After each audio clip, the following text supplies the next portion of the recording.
बिया कहिया के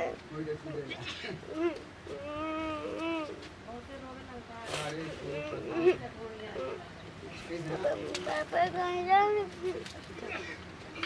भैया कहाँ बोलता कहाँ रहते लगुची तो मैंने तो तब रोक तो वाली पापा बना ना ना जब पापा कमाई हो पापा को ले चपड़ा ना तो पापा कहाँ पर करना पापा कहाँ पर करना तो ये जा करो वो तो नहीं ऐसे लौका तो रही हाँ तो शादी ऐसे कहनी हाँ दूगो बाल बच्चा में से एगो लड़का एगो लड़की आ ऐसे शादी कहनी हाँ गाँव घर कहे लागल है कि शादी कलक तार लड़का पोसा जी हाँ सन कौनो चीज हम तोरा के दुख तकलीफ ना देव उम्र तो नहीं शादी करे लेकिन कौन नहीं अब का करो टेंशन मत करी जैसन आपके लड़का वैसे हमरो लड़का लड़की बसन हमने हम दुख ना देव जानी हम लड़के जब से जैसे लोग ये घड़ी सौतेली माई दुख देते ऐसा तो हमार नाइखी वैसन जानी हम समझी ला कि दूसरा के दुख कैसन होला अब वो अपनी मासूम के दुख दिला से हमरा का मिली हाँ तो यही से गाँव घर कहला तो कहनी ज़्यादा हमारे बच्चा पोसा जी हाँ कोनो परेशानी ना हो हमारा के दुख और खाना पे देबू हमारा के ना हाँ तब दुख और खाना खाए के अब हम घर में आयल बने तो सारा काम तो हमरे न संभाले के बाटे हाँ तो काहे चिंता करतन ठीक बात अब चिंता नहीं करता ठीक बा कबो मत सोचब कि मतलब कि हम सब तेली माई हई चाहे कुछ हो हम लोगन के अपन माई लेखा वो लोगन के मानब कब भूलैलो मत जमी आपके घर बाटे हाँ ये हमारे घर ठीक है बहुत नीमन घर बाटे आपके सब वाह, चीज लगावल बा दिक्कत नहीं है ना ना ना कौनो दिक्कत नहीं है चल पापा कहो हाय क्या अरे बच्चा पापा ये क्या है अरे तुम लोग मम्मी ले आई नहीं है ना तुम लोग पोसी पाली के तुम लोग खियाई गोड़ लगता नहीं खुश रह खुश रह गोड़ लगता नहीं खुश रह गोड़ लगता नहीं खुश रह चलो जा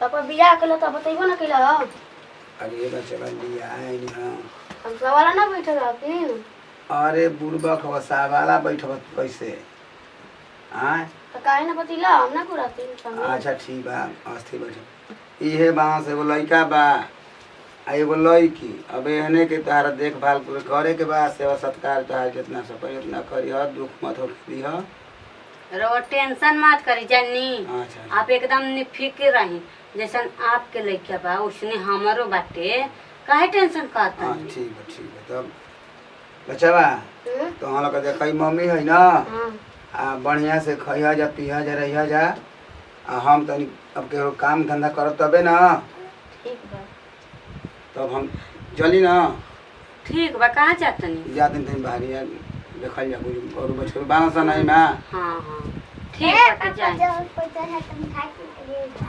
अच्छा ले मिठाई तब क्या हम जाते नहीं ना हाँ बुच्ची बैठा मांगो ना ना तोहनी को तो जहर देता नहीं कबे ले बाप बाटे तो उसे ही फुटानी में बाटे कहता कि हमारे लड़का लेके के सेवा कर देता कुछ हुओ तोहनी का है बता तो जहर का देता नहीं पापा के जरिया कहत रहू कि मान हम अबे कौन का हो अभी का तोहनी को मुड़ी दवा तनी का मुड़ी जब बात तो पापा के सोचा का कहत रहू तो ढेर हमरा भी अथी मत पुटर पुटर गाल बचा जान लू ढेर मारबू तो पापा ले जाके कह दी तो का करली हन पापा ले कह देबू ता डर लागल बा का धारा ले तोहर अरे घर का बे मुआ दम बता दे तनी जल्दी बोलिस का ढेर हमक मारबू तो जान जा होय देख रे अभी तो हम आइले बानी नु हैं अभी उठा उठा कैसे पटका तनी दोनों जन के देख सुन अबे तू आई बार ना तू उठा के हमू पटक दे तनी सीना जन तो कम हिया का ये से तार माई मुंह गई तोहनियो जनी के मुंह आवे के पड़ी तू ही मर जा बिला जा तू ही मोर जब बिला जा हमरा कहतड़ू घर के गोहिया उखाड़ दम जानला जान तई खुता तार भले बढ़ जाई का लागत चल मारे के तू मारबो हमरा के बीत भर के तो बड़ले बाड़ू एक के पटका ने तो मुइये जइबू चल जू अपना माई के पास। एक जन का 3 जन मान्यता के मारे वाली, एगो हम, एक पापा, एगो भैया। ओह 3 जनी, तीनों जनी के अकेले अकेले मुंह आवे के बाटे। सुन ज्यादा बोल मत, एजे से चल जी ना तो। चल हम पापा ले कहत रही कि ना। हाँ जा, तहरा के जिए दम तब न पापा के कहबू। चल हम तार के देखत रही कि तू मुजालू कि ना, कि हम ही मतन के तू ही। आज बार मुंह देखावे और बतावा रे कतना बोलतिया। एकरा को तो जल्दी रास्ता से हटावे के पड़ी, हाँ तो हमरा के जिए ही ना दी। अब बात ढीलो तो सन हई कर दिया, हौ कर दिया। एखनी के जहरवा उन्हीं से लेके आवे खोजत रहे, हम तो जानते ना रही कि हाथ ना बोले ले। बताओ हमार तो किस्मत फूट गई रही एखनी लड़किन से। हम सोचले रही कि घर दुआर लिखावा के एखनी के कैसू करके ये जिकवा से चल जाई। ये तो हमरा कपारे बोझ भइल बाटे। अरे प्रतिभा का मारब तो चली कपड़ा फट जाई अभी जानलू। हई तो रख लौकत नहीं खे बर्तन में धइल बाटे। हम माजम दो खा खाते आइल बानी। तेरा तोनी के सेवा करे खातिर आइल बानी। आइल बाल का सेवा कइलू? का सेवा कइलू? तोनी के हाथ गोड़ नहीं खे, हम न रहत रही तो तोनी के ना करत रहसान। तू ना बोल खुराउ तनी के चांद के रहत रही। तो अभी का तोनी के चाहिए अथी बोले बनी बताओ ना। बोल दिया रे ढेर बोलतिया। ढेर न तई दबाव तो तार के बाद दिख बोल बिता। देख ढेर बोलबिस न तो धर के हम लड़ा देम कपड़ा न तो मर जेबी सबे। आ तू बच जेबू का लागत अब तो बाजे। तार बाप न कहत रहे हमर लड़की बड़ी निम्मन बिया होय बिया तू तो जेबू जहां तार देबू। जा जा तू नहीं सुने तारा हम तारा ना। का हो काहे कुलहला होता?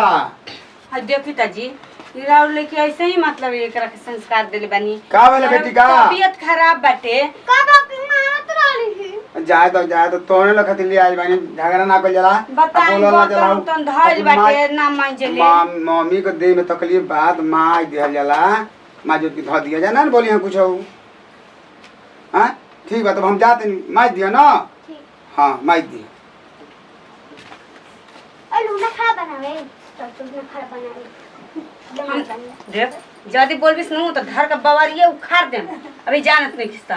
देर ना बोल जानू। चल चुपचाप बर्तन धो। ना हम तो का कर देबू? डर लगता का? पापा के सामने कैसे बोली है? हैं वो जो कहे ना बोला जात रहे। बताओ ना उठा के पटक दी यही में। तू काहे ना बोलू वैसे? का कर बिजली खींची? चुपचाप नु है छिपा मई जा। दे तो नेबत नहीं करे तो है तो सालिए से धर के कपड़ा फोड़ देम जा ले धर। ये खता हुआ ना सब मार के दिख बरे तो। अरे कसम चढ़वा के फल बिया। आ तू नहीं मार का? तुम कर की बूढ़ा के समझाए के पड़ी। ये भोल भी हम तौरी माटी देते ना चलू। अरे चक चुपचाप मन ना मार बोला तो ये सुन तो देख तो इंटावा धर के कपड़ा फोड़ देम। जात नहीं काट के जा रो पहले लगा मुंह बजाई तो तोरा मुंह हाथ फोड़ा त रुका आवे दा। फिर बताओ हमर तो किस्मत फूट गई बाटे।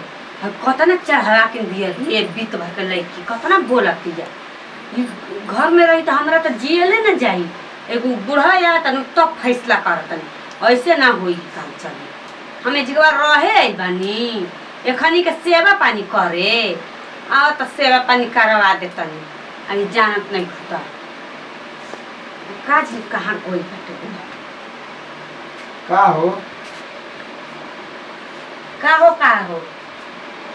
एगो बात ध्यान से सुन लियो जौन आपके लइका लेकी बानू जो संस्कार देले बानी तनी ओकर समझा दी ठीक बा न तो हम ई घर में रहे वाला नहीं की। का भइल का भइल ह त ना बोलल जाला लड़की के। ई तो हमरो ले बिया 420। अरे का कहली है सब कुछ बताव। का कहले या कहानी बर्तन धोबे तो हमरे के छिपा उठाती है कहती है मार देम तो मोइए जे ये कहीं साथ पे ई घर में रह कि ऊ रही चाहे हम रह बता देता। अरे तो हम तो तोरा के लिए आइनी के लड़कन के पोसबू कोनो चढ़ाड़ त नाम देली है सा पोसबू हमरे नौकर बना के का लेके आइल बानी। अरे ना भाई को लिया आइल शादी करने के अपन कोनो तकलीफ ना होई वाली के सेवा सत्कार करबू। चुपचाप हम कहत नु कि ओखनी के कहीं रोड उड पर छोड़ दी अपन भीख मांग के खाई चाहे उन्हें बिल आ जाई। लेकिन हम ना रहब हम ना सेवा हुआ करम बता देता नहीं। थोड़ी फंसी शादी करके चाहत ना रहे तो शादी करके फंस गइल बानी। काहे? हम शादी करके फंस गइल बानी है लइका लइकी के चक्कर में। अरे तो लड़का ने के पोसे खातिर नाम शादी करनी हमार उम्र हो शादी का। सोच समझ के करे के चाही कि हमार लइका लइकी कितना निमन बसन के कहना सुनी के करे ए जगह टाइम बाटे जाए तो अपना आओ संगति करना सा तो हम नहीं के जानत कुछ लड़का हम सा तनी देखो के। हाँ तो जा तू ही संभारी हमरा से ना संभारी बता देता नहीं बड़ी तो विपद पड़ल बाटे हमरा पर कि उतना सबके हमार किस्मत फूटा रहे कि तोहरा ले बियाह करके हम घर में आके फंस गइल बानी।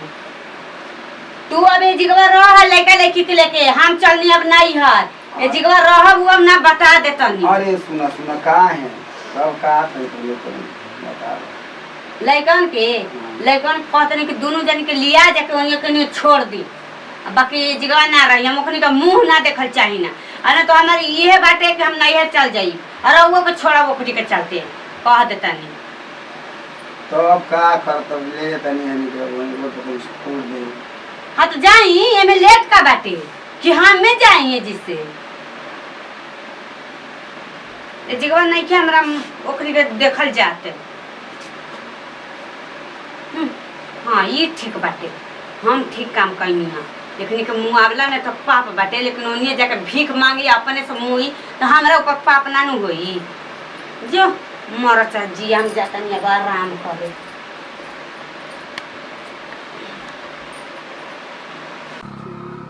काहे रहते ले पूछी भैया मरना माय खूबे ना हमरा के आगे तो केनो गलती करे कभी तो मरबे ना करे वो बाल तो हमें पटनी मैडम तो कुछ ना कइली तू ना मरली खूबे ना ऐसे ना कोई आ जाए दे माई तो मरबे ना करी हम तो मम्मी तो मुआ देही ना मुआई ना ना पर तू मम्मी रहे तो कैसा मारत है कब ना मार का रे बच्चा का पतल सा कुछ ना पापा तो हे ये बैठ के रोवा तला सा